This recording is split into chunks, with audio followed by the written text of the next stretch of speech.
Assalomu alaykum do'stlar. Men Mehmet To'xtay. Yamanchiq talash tortishlar ketibdi. 10 ming Uyg'ur chiqamdi chiqmamdi deb.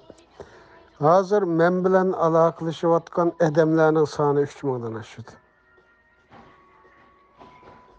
Qozog'istonda bor, Pokistonda bor, Turkiyaning o'zida bor jiq. Bu insonlar ne qarab bu gaplarni deydi. Hozir men u kelgan uchurlarga javob berolmaylik shunchalik ahvolda. Anandan keyin Kanada haqida bu og'ziga kelmagan gap. Kanada dunyoda eng 5 davlatning ya birinchisi, ya ikkinchisi, ya uchinchisi. Uchinchidan keyin de qolmaydi. Ba'zida uchinchi bo'lib qoldi, ba'zida ikkinchi bo'lib qoldi, ko'p hollarda birinchi. Kanada yashash standarti o'lchami jihatdan dunyodagi 200 davlatning ichida ya birinchi, ya ikkinchi, ya uchinchi.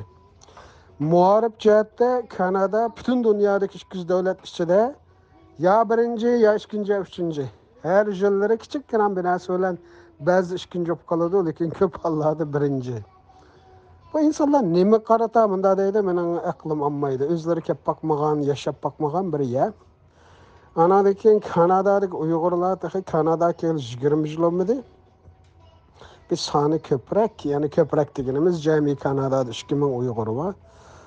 Çoğun 145 yıllık çırkavını setevelip $1 milyon camiyi özgertip oldu. Kanada'nın şehirlerinin hemmisinde Kur'an kursları var. Uygurlar yaşayan hem şehirde Kur'an kursları var. Uygur ana til mektepleri var. Ottawa'da bir hayır sahavetçi karindişimiz $1.800.000 yoğun bir burun ambakıgan bir yaken şunu setevelip özgertip Ottawa Uygur merkezi hem camiyi kılıp işletyapmiz. Her cümani özümüzden camisinde okuymiz. Qaysi devlette 20 yıl tarihi var Uygurlar şunçılık kalalıptı. Asan emas. Lakin Kanada'da şu buludu. En mühimi bu kallası, koğuşun kalla insanların kallasına ammağa yarışı. Kanada iki tıllık İngilizce, Fransızca şuna bir devlet.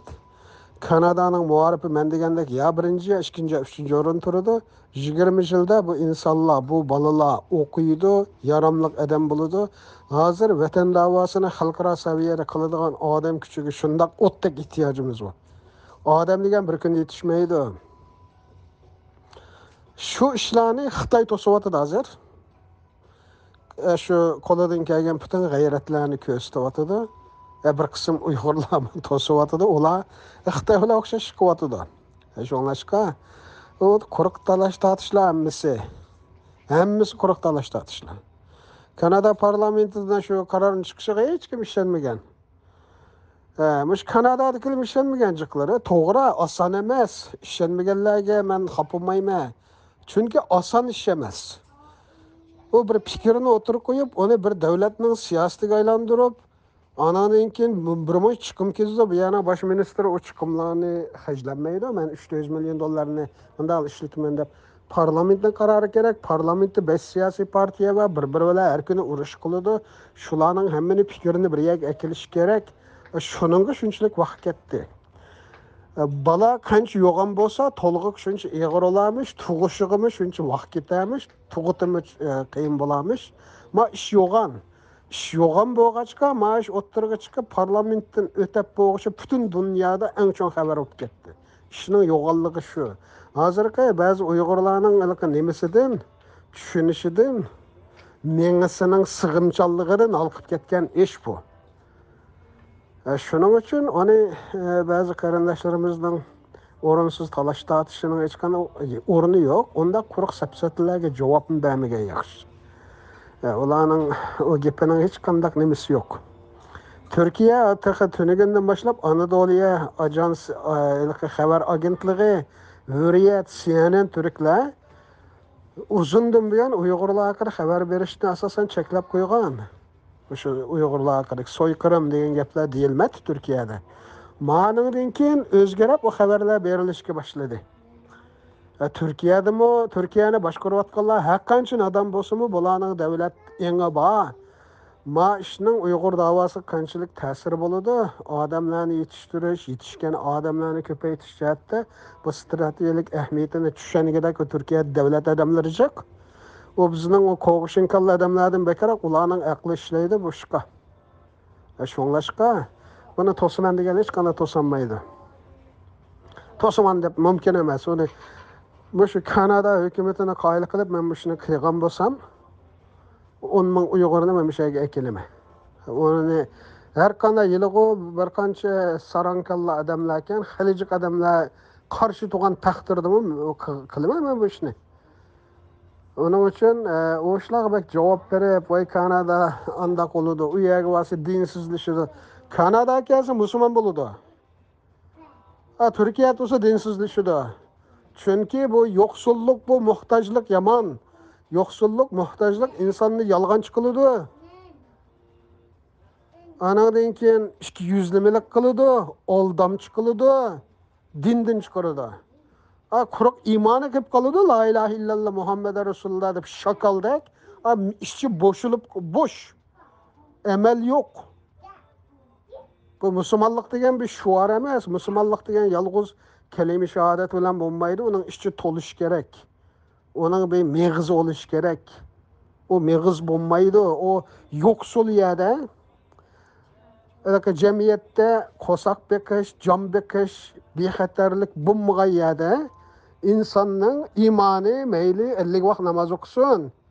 O namaz velerle bulmaydı. O namaz velerle imam boğan bolsa Cenab-ı Allah Maun suresini düşürmegen bolattı. Feveylul lil musallinellezine hum an salatihim sahun. Ya ayet şu Maun suresideki.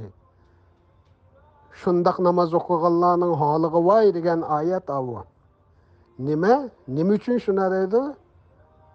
Ero'aytellezi yükezzibu biddin degan ayetning ahiri şu.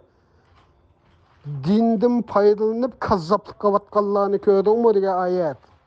O kazzaplık qanday kazzaplık? Ayetning oxirini o'qisa chiqadi. Shunglashqa Qur'oni Karimdagi eng muhim oyatlarning birisi Asr surasi. Val asr innal insana lafi khusr illa allazina amanu va amilus solihat va tawasaw bil haqq va tawasaw bis sabr. Yani haq tuturish, sabr, iman ve yaxshilik qilish. Yani salih amel işleş. Salih amel işleş için qo'saq to'qos oludu. Yetim isterini yo'llash, ojizni yo'llash, anadan keyin ihtiyacı var yardım qilish uchun qo'saq to'qos oludu bir odamning. O o'zining ihtiyacını qamdanmagan odam yerik kelganda normal, sog'lom, to'g'ri yo'ldan jannatga vaqamagan odam aldamchilik qiladi. Bir-birini aldaydı, saxtikar oludu.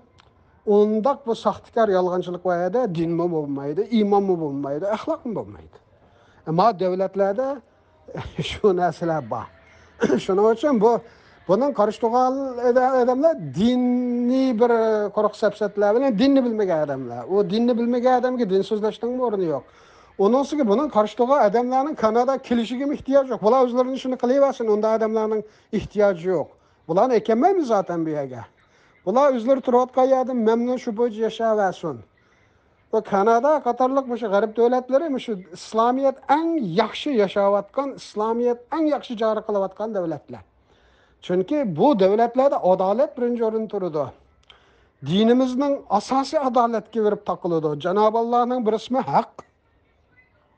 Yani şunda boğaçka adalet bulmağa yerde teşlik olmaydı. Teşlik degeni İslam. İslam'ın manası teşlik degen gap.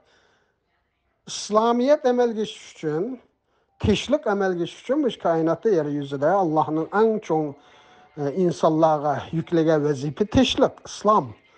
Şu emel geçiş için adalet oluş gerek. Adalet olmağa yeri kanda İslam buludu.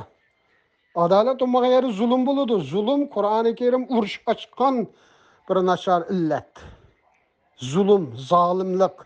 Kur'an-ı Kerim'de zalimin, fasıkin, münafıkin, müşrikin degen tört atalığı var. Hemmisi bir-biriga münasibetlik atalıqlar. Şonlaşqa bu insanlarga dinden sözleşinin mi? Ornu yok. Başka olarga cevap verişinin mi? Ornu yok. Biz bu işni başlagan adamlar ulardan obdaroq bilamiz bu ishlarni.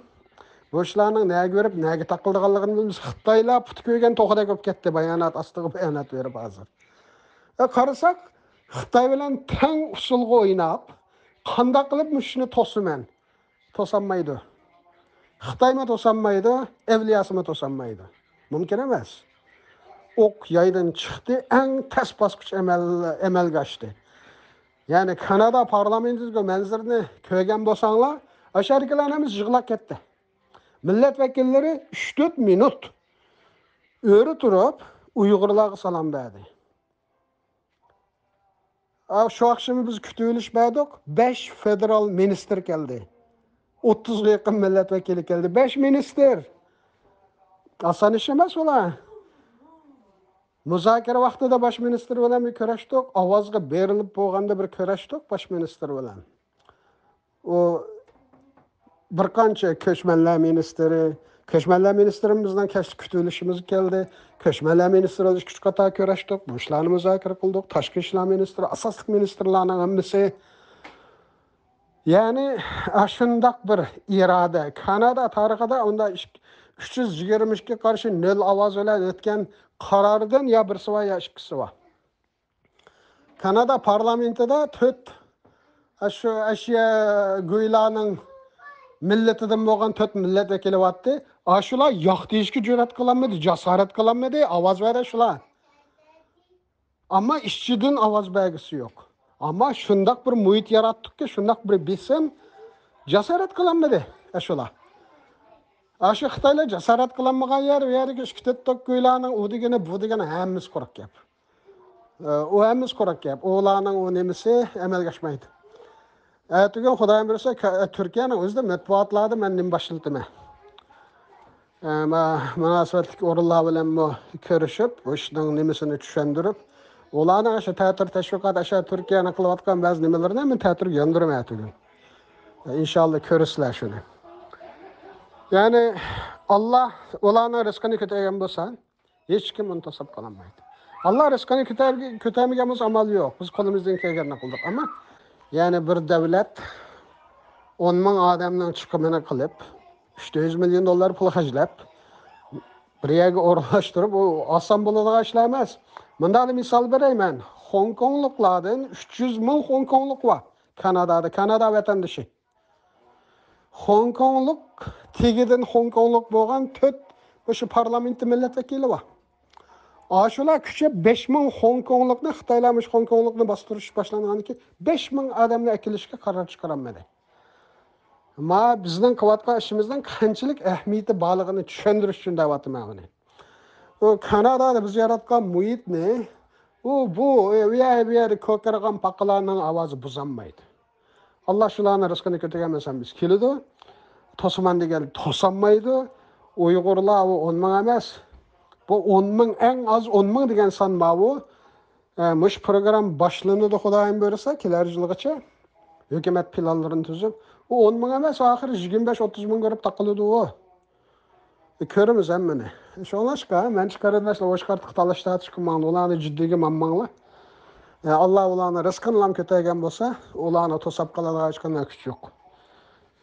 Necha vaqtdan bir aldirash men bu haqida gapma qilmagan, ishimni qilib ketavergan qarasam, bu yerdan shunday gaplar menga kelyapti.